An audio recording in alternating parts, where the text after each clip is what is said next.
The Shadow Home Secretary has refused to rule out the creation of a regional East Midlands police force. That's if Labour wins the election. Yvette Copper was speaking to us as the Labour Party unveiled its manifesto today. She was visiting the marginal Broxtowe constituency. Our social affairs correspondent Jeremy Ball reports.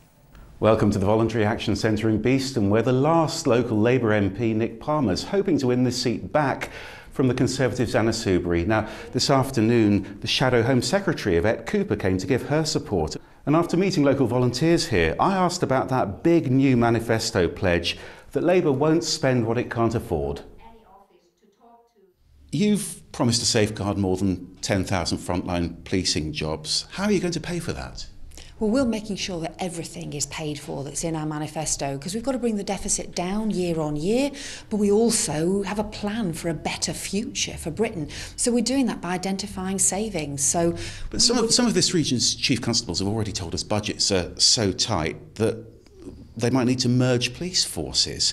I mean, will we see a regional police force under your watch? So they are very tight. So we've identified £800 million of savings that we can put back into the front line. And that includes things like abolishing police and crime commissioners. We'd stop the subsidy for gun licences, put that money back into the front line. Will we see a regional East Midlands police force under your watch? Well, we're not putting that forward because we think that you can actually get the savings from the forces working together in partnership. Look, of course, it's up for forces to themselves look at how closely they can work together.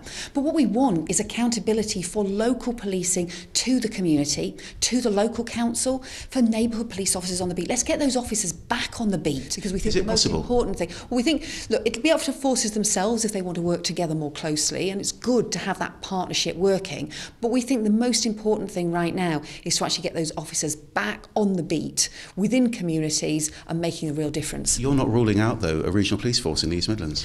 Well, look, there've been different proposals that have been put forward over the years, and you've got some forces, for example, in the West Midlands, West Mercia and Warwickshire are working really closely together and have merged some of their services.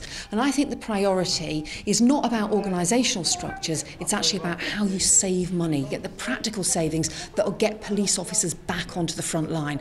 Yvette Copper, Shadow Home Secretary, thanks for joining us.